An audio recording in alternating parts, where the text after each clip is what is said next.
Alright, here we are. We are playing with this champion generator. This is one of the enclosed ones. And you look over here and it says 4,500 watts. Yay, inverter built in.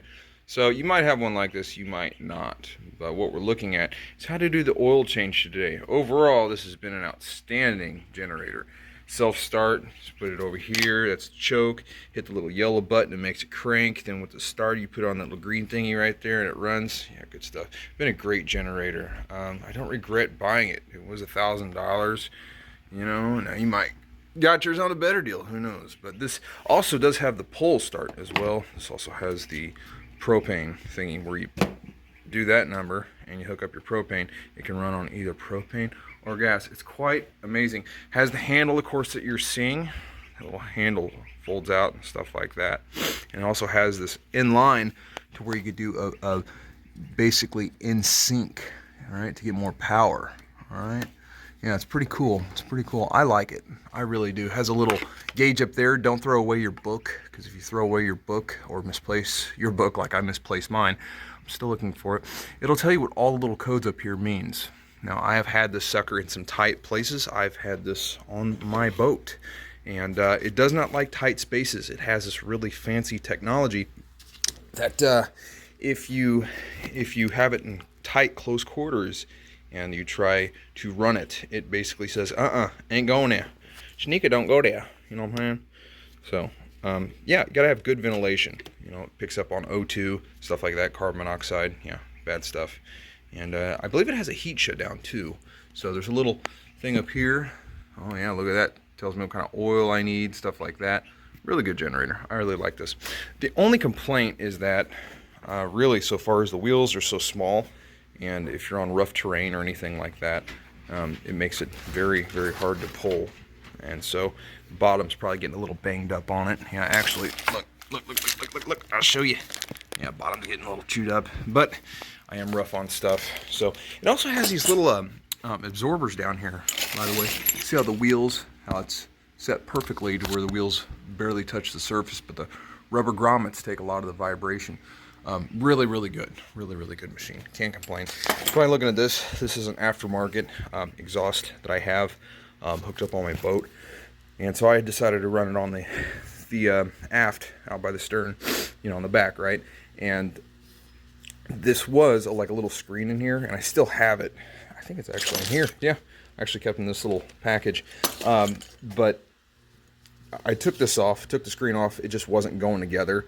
It was a universal pack, and so I believe it, like, the universal works for many, many things. So can't complain. But yeah, it's a pipe that just goes out here, and then you can connect it to whatever. So good stuff. But I just wanted to kind of get it away from the area that people were standing in. So, but yeah, today I am focused on oil change. I realized I just kind of went on a really long jibber jabber about it, but this is probably the easiest oil change I've ever done in my life. Probably is. So all it is we have this little dipstick right here. We have the changing, the little drain right there. Undo it. I can't get any more simple than that. So easy. They build so nice. Oil filter. Well, at least on this guy, I'm searching for mine. I'm not really sure where it is at the moment. I haven't done an oil change on this guy, let alone a video. So maybe you might have this generator, maybe you don't. I'm gonna guess the filter's over on this other side. Yeah, looks like that. Not on this side, because now what I have to do is I have to put this thing back together. I was thinking I'd be clever and make it look like I know what I'm doing, when actually I don't. There we are, I got it all put back together. Well, this side anyways. Now I get to find where's Waldo? Yeah, I don't know. Gee, is he over here? Let's take a guess. And what is behind door number 2? So I took off the 2 screws, dink dink. Oh, come on now. I think there's a little push button thingy. Oh, there it went. Yeah, these little suckers. You gotta pull them. That's all it is on those. And wouldn't you look at that behind door number 2. Alright, tell you what, let's try door number 3. Alright, I got door number 3 popped off. And this guy has different clips. Look really, really close. You just pull on it. So after you take off the 6 screws, you pull on it. And that's the exhaust one. And that's what the muffler looks like on the back side. Pretty gnarly looking big box, and almost looks like I have a defect. Yeah, because the muffler never has set quite right. It's always been kind of, you know, little cattywampus. And it looks like that when they built this sucker, somebody didn't have enough coffee. Hey, I get it. It happens to the best of us. But anyways, I found some other cool stuff. I realize this is a video supposed to be on oil change, but I'm just too distracted on what's going on by the world around me. There's a little magneto up in there. He's pretty neat. He does things. He makes a sparky. Yes. Oh, and there's the battery up front. So if you're trying to get to the battery, it's going to be behind door number 4.5. Yeah, that one. Now it turns out Amazon has sold me something I just don't need. Yeah, my generators does not take this filter. A lot of your smaller engines actually don't take oil filters. That's when you go to use non-detergent oils and stuff like that. This doesn't say non-detergent on it, but I'm sure it will be fine. However, so yeah, doesn't take much oil. Check the internet, check some other guys, and they're not changing any filters, and I damn sure don't see any filter, and I've looked all over this engine. That's because it doesn't take one. But it is very cold outside. If you look out there, you'll notice lots of some white stuff. That's snow. And if it's 0 degrees or colder, give or take, plus or minus a few, you use 5W30. 5W30. If it's any warmer than 0 degrees, well, you know, where do you draw the line at? You know, if it's warmer than 0 degrees, you're supposed to use 10W30. Now, can you get away with murder up to 32 degrees? Well, sure you can. Now, is it good for the engine? Probably not so much. So what I'm going to do, I'm going to look around my garage and see if I have any extra 10W30 I can throw, or some 15W30 to throw off the wrong mix. So I'm going to let the engine run now, and I'm going to let the oil get nice and thin. So I'm going to put some CO2 in my home and listen to everybody complain. Let's have some fun. Because I am not taking this thing off this bench. This thing is heavy. Okay, weighs like 100 pounds. And if I have to take it outside, I have to lift it. I'm not doing it. I already lifted it once. It sucks. It's heavy. CO2 it is. Also wanted to mention, make sure you don't lose this if I didn't already say that.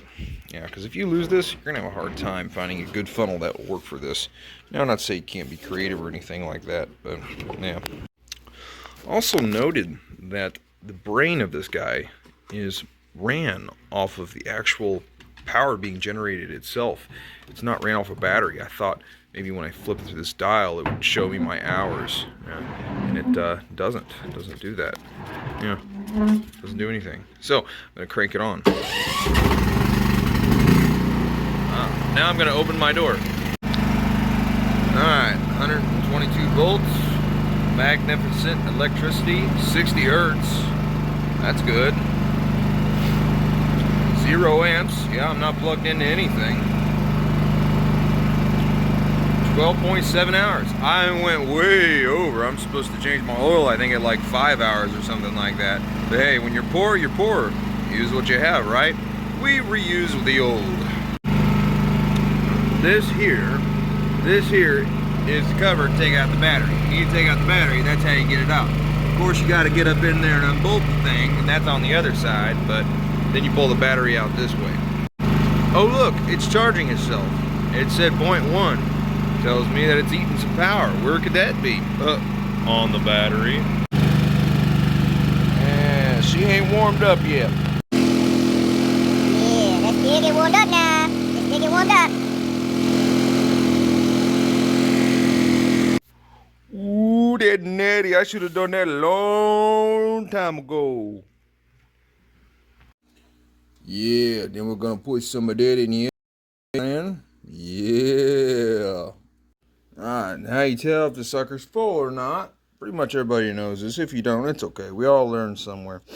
But you just want to make sure the oil is right at that last thread. Now I overfilled mine a little bit, but just make sure you can see oil right there. Make sure the unit is flat. Okay? You don't want to lean it one side or the other, or it'll mess with your measurement. Okay? Then what you do is you take that stick. If you're checking your oil too, that's all you really got to do on this. But if you're checking it, book says you just set it right there. You don't thread it in, you pull it out and you check it. But not that you need to know that or anything. On the older style small engines, you would thread them, and then you would thread them out and then check it. But that's just what they say to do on these. So whatever. Just make sure the oil's up to the thread. That is universal. Always make sure the fluid. I think that's the same for anything. I use some all-purpose cleaner. Spilled a little bit of oil. It's the last thing you want is you want that oil to eat through that rubber, and that's what it does if the rubber's not rated to take it. So yeah, we're gonna take care of this. Yeah.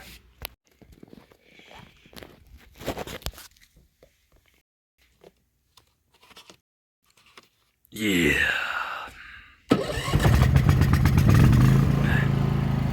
She sounds good. So once you swap out your oil, you're gonna end up only using, about half the jug here, tad over the jug, if that helps.